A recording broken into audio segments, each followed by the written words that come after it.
Hey guys, this is Real Appalachia with Shane. And Melody. And we're back at you again with another folklore video. Yes. And this time Melody's got one that's... this is a powerful story to me because I didn't know it before. Mm-hmm. And I'm as excited about this one probably maybe more so than any we've done before. I know, me too. I'm really excited about this one because I hadn't heard of this either. And so when I stumbled upon this story, it just is captivating. Like, it's a big... huge story. It's eerie, it's creepy, it's scary. I mean...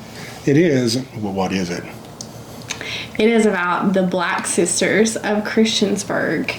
Have you ever... No, you just said you... Well, I hadn't, but it's funny, and I've seen you put a lot of work into this one, and right up to the last minute, literally here, because it is a very involved story, so... Yes. Stick around. Yes, and we hope that you guys will like this video. If you do, give us the thumbs up, subscribe if you haven't already, and share this video so other people can hear it. Yes, and we want to thank again our financial supporters, patrons, and people who've donated through PayPal, send us stuff in the mail. We really appreciate you guys too. So yes, thank you guys so much. Yes, thank you, and we will turn the floor over to Miss Melody for the Black Sisters of Christiansburg. Like I said, so this story starts out at Montgomery Female College in Christiansburg, Virginia. It was a boarding school for teenage girls, and a woman by the name of Miss Virginia Wardlaw from Tennessee took over as headmistress sometime in the late 1800s, I think that it was. Mm-hmm. And she kind of was getting up there in age. I guess she wasn't as strict as maybe she should have been, and one of her students ended up expecting a baby. Uh-oh. So there was some unhappiness with that, and she brought in her sisters to help her with the school. Later on, they said that the baby never was seen or heard of, even though that the girl was, I guess, expecting to full term, but the baby kind of went missing. So that's not good. That's kind of so that's when this goes off the rails, right? Yeah, that's when things started getting weird, is when her two sisters joined her. Their names were Mary Sneed and Caroline Martin. Now, Mary Sneed had a few sons. John and Fletcher were two that lived in Tennessee, and they kind of play a part in this story too. And then Caroline Martin had a daughter, O.C. Martin. So, when the sisters showed up, there was a lot of talk around town because these women dressed in all black. And that is how they got the name, the Black Sisters, around town. Was there any reason for that? It's like a religious thing, or? Well, nobody ever really knew. They just, I know a lot of people prefer that color, but. Yeah. It was just mysterious to them, but they actually wore like the veils, like they were mourning. That's what people would say, was that they were either mourning the death of their lost loved ones, or they were mourning the soon-to-be loss of some people. Yeah. And you can hear them cooking. Sorry about that. This is real Appalachia. It is. We're real hungry. Anyways, so these women dressed in all black, and it was very mysterious to the locals. People didn't really know what to think about them. There was also some intrigue about them because they spent a lot of time in cemeteries. And one taxi cab driver even said that there was a time, or multiple times, that they would have him pick them up, and that they wanted him to just drop them off at the edge of the cemetery, and then they would go out into the center, and he could see them kind of gathering around and doing incantations. So there also become rumors that they were witches. Got a little Marie Laveau in there then. Yeah, a little bit. It was a little bit freaky. So now the nephews come into play. Caroline went to Tennessee to persuade John, which was Mary's son, to come to the college to teach.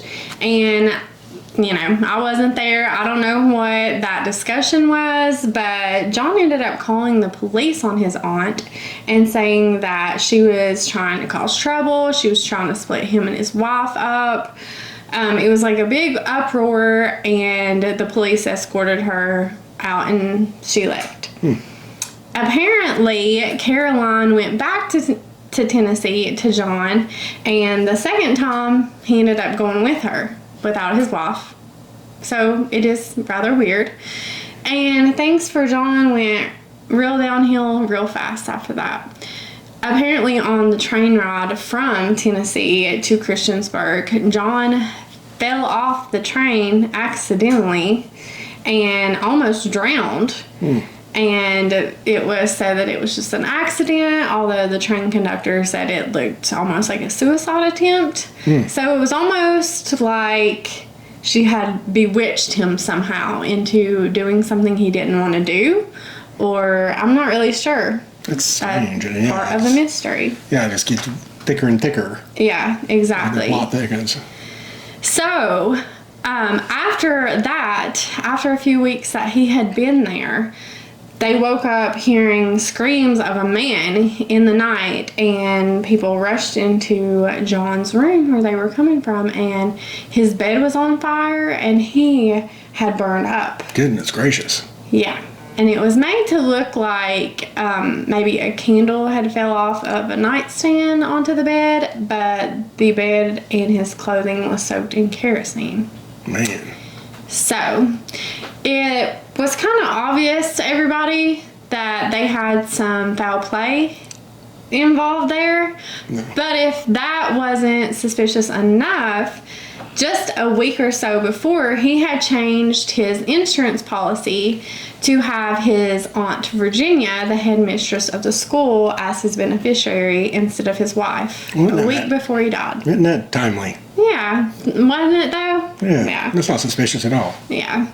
So the townspeople knew that something fishy was really going on with these sisters. I mean, that's really evil if you could do that. And especially his own mother being involved. Yeah, I mean, that's subhuman. You just don't do that. Yeah, exactly. And I had read somewhere else too that maybe the sisters had taken out their own life insurance policy on him. I'm not really sure if it was just his policy or they had a separate policy on him, but anyways, they got a lot of money out of his death, and nothing was really ever done about it except the suspicion of the townspeople. And the girls started dropping out of school, or parents would pull them out. Even a girl or two said that they woke up with the sisters around their bed in their black chanting.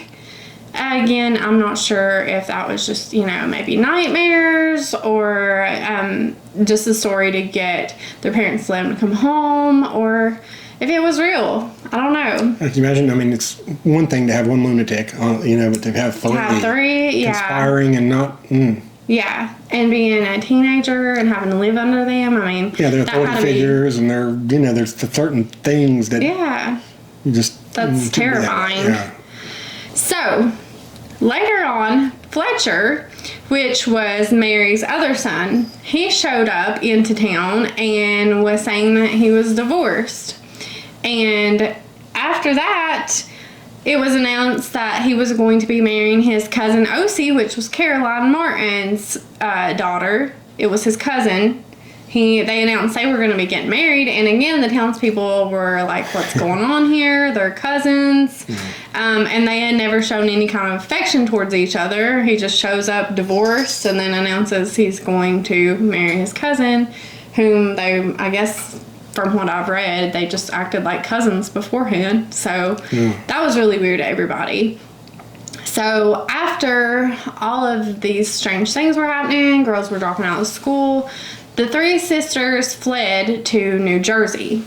And that's where the story continues, outside of Appalachia, but still, you know. So the three sisters go to New Jersey, and they're apparently living the high life. Osie and Fletcher went with them, and they were living in this little shabby house. And people that lived nearby said that the aunts showed up. A couple of months later, Fletcher left. He took off, left Osie with his mother and his aunts, and mother-in-law, I guess. But anyways, Osie then gave birth a few months after that.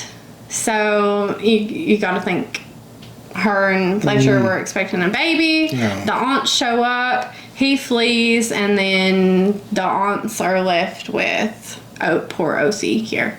So when the baby was born, they had to put the baby in the hospital, and at that time, O.C. told the doctor that they were starving her to death and that she wasn't being taken care of. She wasn't allowed to be, wasn't allowed to do anything. And basically, the doctor also said that they didn't allow him to really speak in private with her.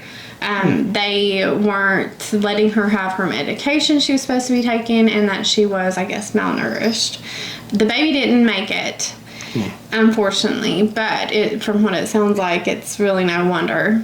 So, a year later, O.C. is found dead in the bathtub with her head craned under the spigot. And I guess when the police come in, the whole setup was very weird and strange and off-putting because it was immediately suspicious to them. Here, these women were living the high life, and their daughter and niece was living in this shabby little house. There was trash everywhere, food rotten. It was just really despicable living conditions. And so she was in the tub. She had drowned to death, and there was a suicide note beside of her that basically said that she was too aggrieved about the loss of her baby and she just couldn't go on. Like I said, the police, something was going on there that they knew that this was highly suspicious. And also with O.C., I read a couple of different things that she had changed her life insurance policy to benefit her grandmother, the women's very old at that time mother. And then some other things I read said that the sisters had actually taken out a life insurance policy on her that was very large. Yeah. Mm-hmm. So again, they were benefiting from this young girl's poor, tragic death. And it was changed so close to when she died, just like John. So the police really dove in and started to investigate then. And in this house, they found some very strange things. And one thing they found was a lock of blonde hair wrapped around a femur bone. Oh. They also found the eye socket of an infant. Dude, and yeah, I guess with this and testimony from people that had been nearby, had seen things, and just whatever other evidence that they had, they were able to arrest the sisters after that. Caroline Martin, she was really the only one that ended up paying the price. She went to prison, and she was apparently acting so outlandish that they sent her to the mental hospital. Mary, she had another son, Albert, in Colorado, and she was released to his care in Colorado. So she kind of got off scot-free, although I don't know about Albert considering her other two sons. They did find Fletcher, her other son, and he had changed his name and moved to Canada. And that tells me something, he was trying to get away from them. Yeah. And then Virginia, she actually starved herself to death rather than being in prison. And she is still buried in the Christiansburg area. Sure. That's a lot. That is a lot. There were some crazy women, and there was also the supernatural aspect, the stories, the whole the black, mystery, the cemeteries, the femur bones. What hair wrapped around a bone. That's disturbing. Babies going missing, and how's this not a bigger story around here? I know, and just anybody that could set their child on fire. Yeah. Or starve their child to death. It's just, they were pure evil. And I don't know if it was just that got people stirred up and saying they were witches just because they were so evil. How could you do the things that they did?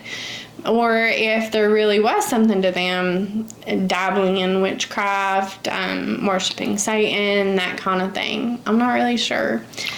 But Also, getting on to a haunted aspect of things, and not just, this was a true crime story. And I may have got some details mixed up. I read a few different accounts, did a lot of work into this, so I may have got things messed up a little bit, but that is all true crime stuff. Then there is the haunted aspect, where people say that Montgomery Female College had so many disturbing things happening. They said that fires would randomly break out throughout the school, and that there were times that you could hear a man screaming. They also said that you could hear a baby crying from a well nearby. Man. So a lot of weird things were happening there. So many things were happening in Montgomery Female College that they actually tore the school down, and they brought up Christiansburg Middle School in its place. That's a great idea. Yeah, it was spoiled soil. I know that you like me saying that. I was waiting all the time for you to pop that out. But there's also accounts that there have been some strange activity at Christiansburg Middle School too, like lights flickering, still hearing the babies cry. Some weird stuff there. So, and I think that maybe a person said that even that school is not the Christiansburg Middle School that they use now, that they've actually built another one, which is suspicious. So, I don't know if you all believe in that kind of thing. I do. I think that if bad stuff happens in a place, that there's some weird or eerie things that can happen there. I mean, I think it's... I feel you feel vibes a lot of places you go. Homes, businesses, cemeteries, a lot of places you go, you feel peace or... And I think when, like, something tragic, something so horrific like that, like with John, and if a baby did happen to die there, I mean, that's horrific stuff, and I think it almost like invites evil into places like that. So I'm not sure, but it's a wild story even without the haunted aspect of it. Well, it is, and I'll tell you one thing. My mom and dad, when they threatened to spank me before, they used to say, "I'll set you on fire." I would have listened to that a lot more closely if oh my gosh. threatening. Maybe I could get them charged with 30-year-old crime. Terrible. 30. Anyway, but that's a disturbing. That's a heavy story right there. It's a heavy story. Yeah, and if you guys know any other details, tell us about it in the comments. We would love to hear it. There's a couple of books that I found that were written on this subject. I mentioned that it'd make a great story for a book, maybe ours. Yeah, well, and I'm gonna plan to read some of those books too. So. Anyways, we hope you guys like this video, and like I said, give us a thumbs up if you did, share it, and subscribe so you don't miss out on any folklore videos. That's right. We'll see you guys next time. Thanks.